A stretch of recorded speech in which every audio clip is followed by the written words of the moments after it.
Hello everyone, this is the class of Thursday, April 30. We are going to start a new stage of our class of analysis of internal conflicts. So far we have talked about the causes of conflicts, and then we discussed some dynamics that occur inside conflicts, like recruitment, rebel governance, and violence. And regarding violence, we talked about different types of violence, selective and indiscriminate, and we learned about mass killings, terrorism, and sexual violence during wartime. So we have learned a lot so far. Now we are going to start discussing how civil wars and conflicts end.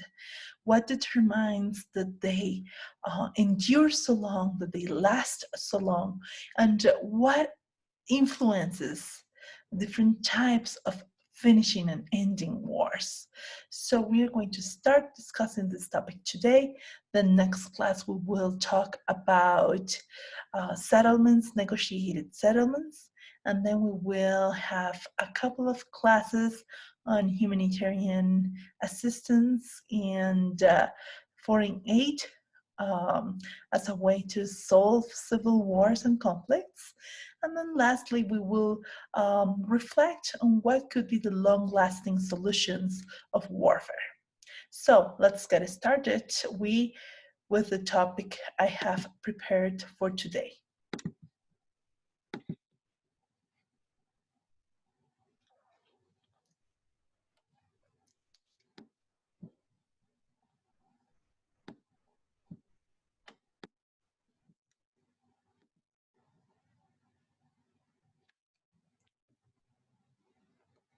So again, what we will learn today is how do civil wars end and what are the main trends, and also what determines different conflict terminations.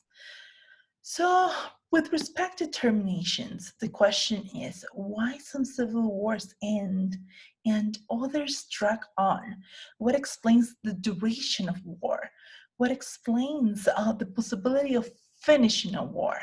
So when will a war finish? A war would finish when there is one side that is much more militarily capable and is able to win and to defeat the other side, or when both parties are able to reach a settlement, to have negotiations, and to commit mutually to a settlement. When any of those two things happen, then a war will end. Then there are some aspects and some factors that occur during wars that don't allow any of those two things to happen. Either the superiority of one of the sides or the capacity to trust in the other side and to reach a negotiated settlement. So let's start discussing some trends.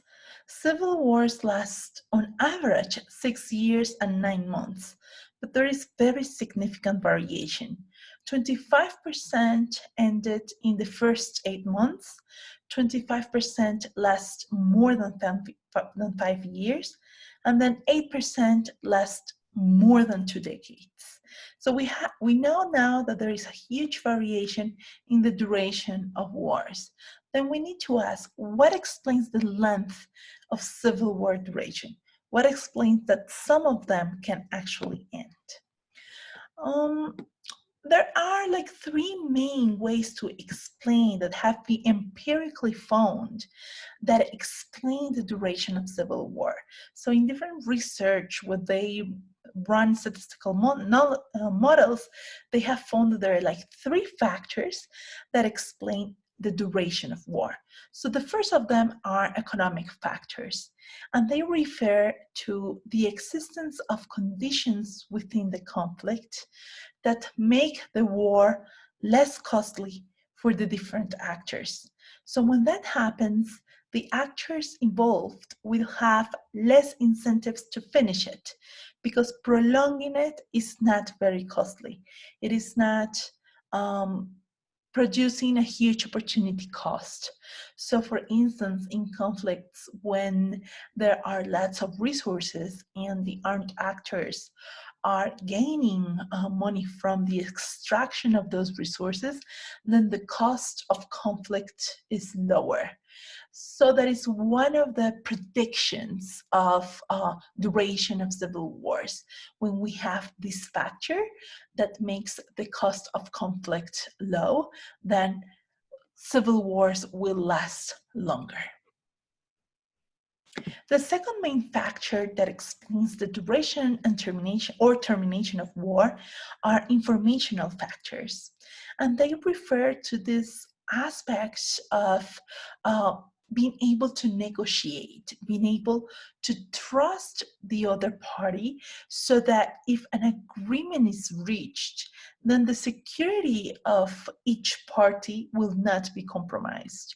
Because if you imagine, if we have like different actors that are armed and they secure their own safety through these weapons, then starting a peace agreement that will most likely lead to surrendering the weapons, to giving back the weapons, then that would put the actors in a very unsafe position.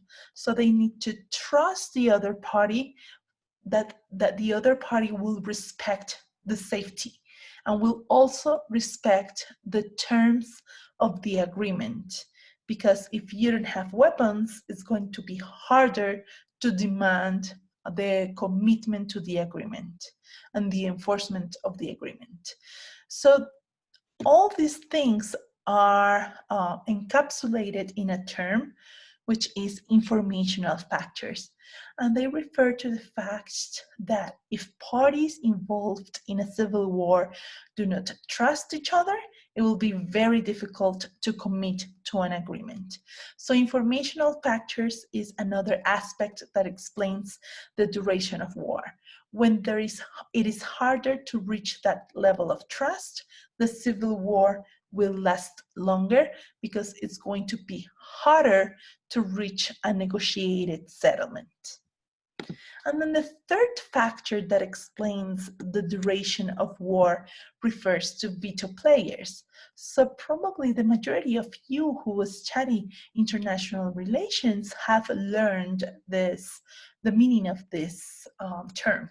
So veto players refers to, in the context of civil wars, when there are many parties, many actors involved in a conflict, it becomes more and more difficult to solve the problem through negotiation and also through military defeat, because it is going to be very likely that some parties will support one side and other parties will support other side and other parties will be aside, right?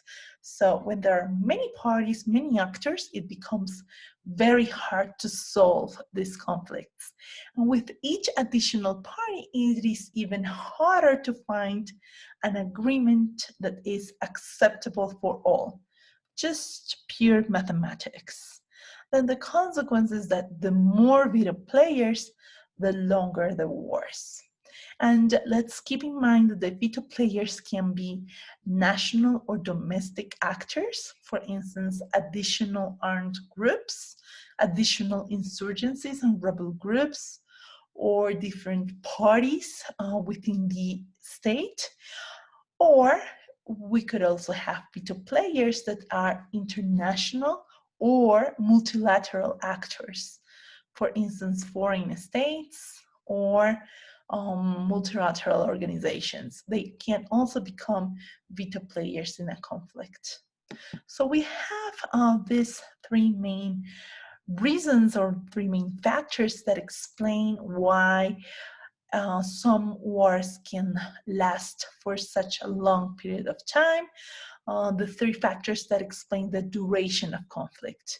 So the question for you guys to solve in the quiz in eAulas is to use this idea of cause, veto players, and informational factors informational factors to reflect on the podcast that you listen to, the podcast on Yemen and the podcast on Syria.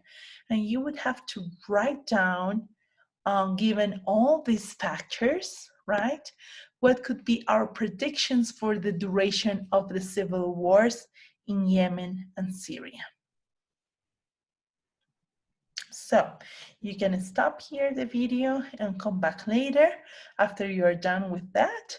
And that will give you the ability to implement or to put in practice this knowledge that we have acquired for analyzing and understanding a particular case, which is a skill that I really value.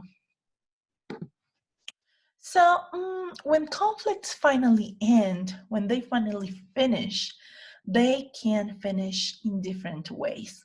And you know this already very well because that was the topic of the lab number 3. So if you remember well, according to this data set that we worked, there are 5 different ways, actually 6, but let's just keep it simple in 5. 5 ways how conflict end. And the first one is the victory of government, in which the government manages to defeat or eliminate the opposition. Another option is the victory for rebels, in which rebels manage to oust the government. Also, peace agreement, in which an agreement that resolves the main issues and that is accepted by all parties. We could also have a ceasefire agreement, that is an agreement that relates only to the use of force. It is not comprehensive. It does not deal with all the aspects, all the incompatibilities, only with those related to the use of force. And then we could also have low activity, which are conflicts that do not end, but lower its activity so that it becomes below 100 deaths per year threshold. So this is the definition of the different types of conflict termination. So this is a graph that some of you might be familiar with because you included this in the lab. It includes using pivot tables since 1946, how conflicts have ended. And we can see that the majority of them ended by becoming low activity conflicts. And then next, it's the victory of government. Then we have ceasefires and peace agreements, and lastly, the victory for rebels. So these are the way how 352 conflicts terminated over the past 60 plus years, 60, 70. Now, the previous slide focused on conflicts, and conflicts, as you know well now, are defined by producing more than 25 casualties. Now, for wars, we have a different definition. Wars are defined as those events that reach the 1,000 threshold. And if we only look at wars, we would have slightly different results. We can see here that almost half of wars between 1946 and 2013 ended with both rebel victories and victory of government. So if we add up those two things, we would have 47%. Next, we would have low activity conflicts that account for 17%. Next, we would have peace agreements that account for 18% and ceasefires 11%. So when we look only at wars and not conflicts, the proportion of those that end up with low activity significantly drop, are significantly reduced. So once you have a huge event that produces thousands of deaths going on, it is more likely that the conflict will be resolved through these other terminations. But then there are some changes over time, which are incredibly interesting. Civil wars ended differently in the period post-World War II, during the Cold War, and after the Cold War. So we have here a pie chart done with the same data set that you worked that shows how conflicts ended in these two periods. I'm sorry, how wars ended in these two periods. So as we can see, during the Cold War period, pretty much 50% of the conflicts, they ended with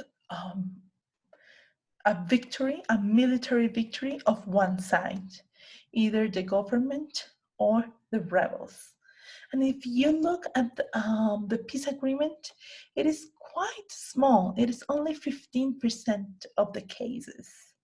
And then another 7% is because of ceasefires. So in total, 22% of cases ended with negotiated settlements. Then if we look at the picture after the end of the Cold War, it changes radically.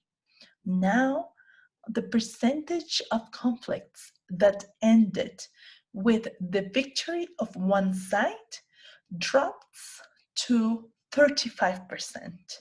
So it is no longer 51%, but 35%.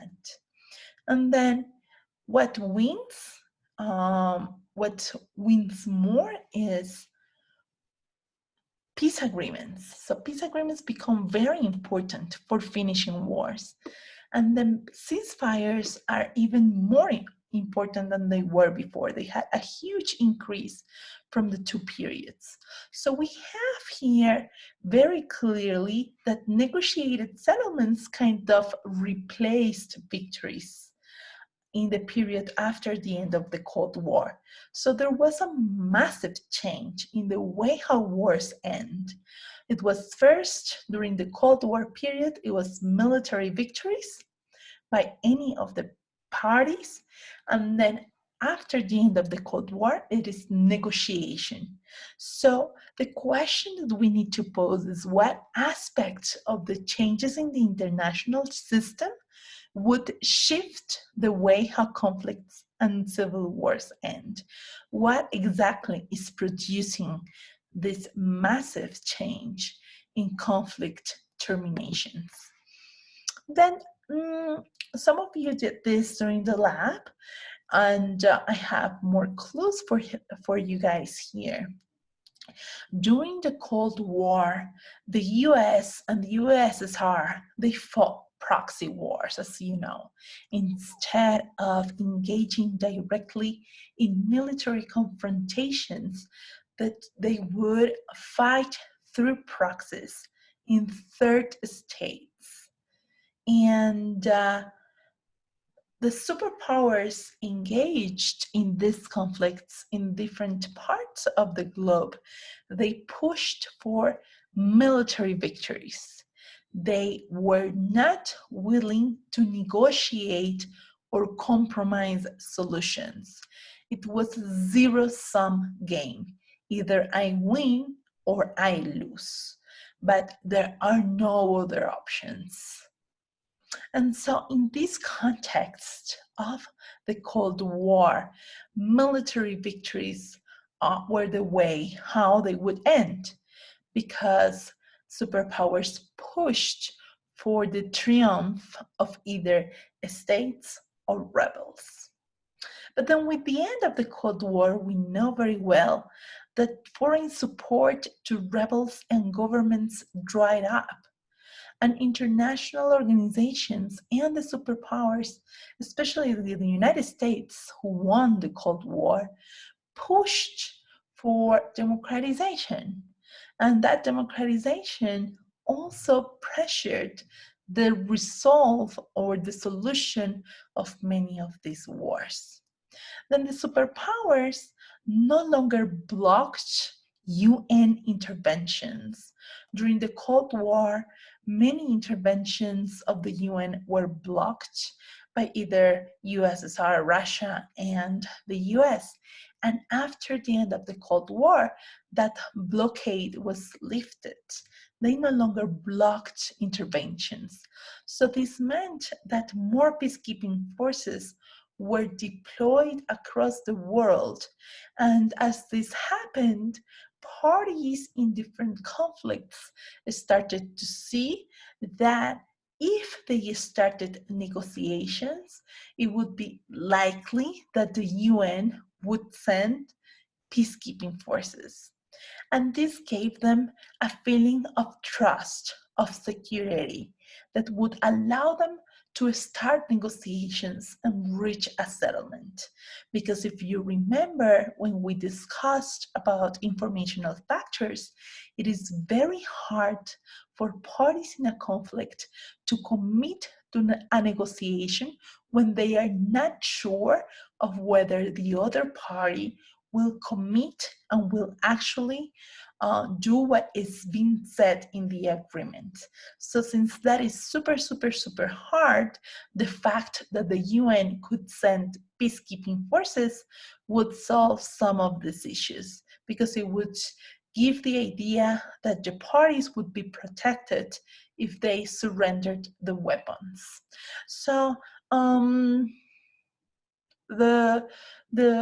the end of the blockade to the UN meant that more peacekeeping forces were deployed, and this helped parties see the negotiation as a good alternative. And additionally, the great powers and multilateral organizations pushed for negotiated settlements.